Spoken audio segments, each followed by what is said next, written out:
Susan B. Anthony and Frederick Douglass, Two Friends, by Dean Robbins, illustrated by Sean Qualls and Selena Alco.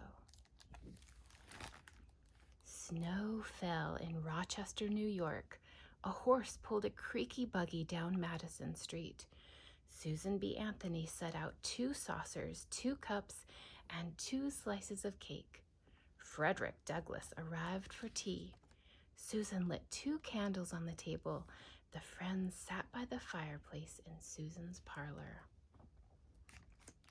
Frederick wore a gentleman's jacket, vest, and tie. Susan wore a kind of pants called bloomers. She liked them better than the heavy dresses women were supposed to wear. Those dresses made it hard to get things done, and Susan had many things to do. As a girl, Susan wanted to learn what boys learned, but teachers wouldn't let her. Girls didn't need to know about important subjects, people said. They should grow up to raise children, and that's all. Susan's mother couldn't vote or own a house or go to college. Few women could. Susan wanted something more. She read about rights in the United States, the right to live free, the right to vote.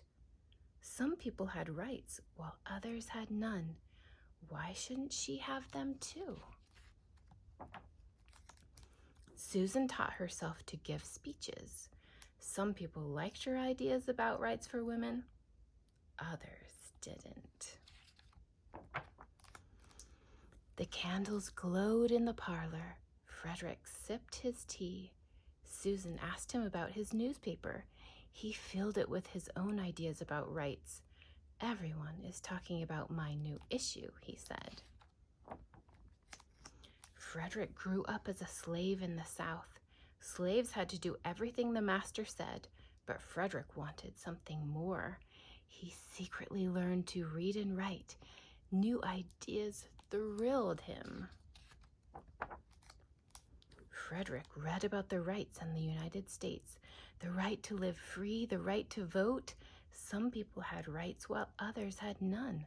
Why shouldn't he have them too?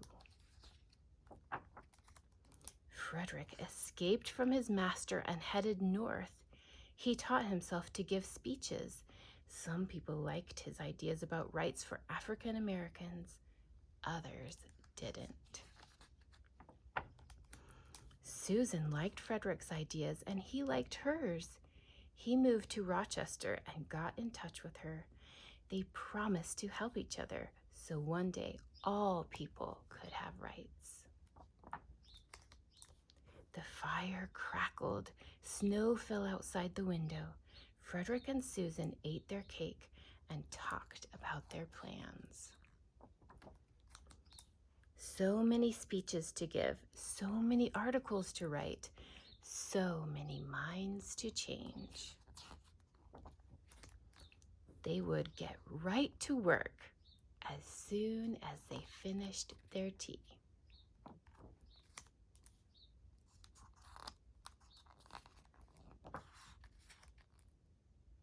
Susan B. Anthony and Frederick Douglass.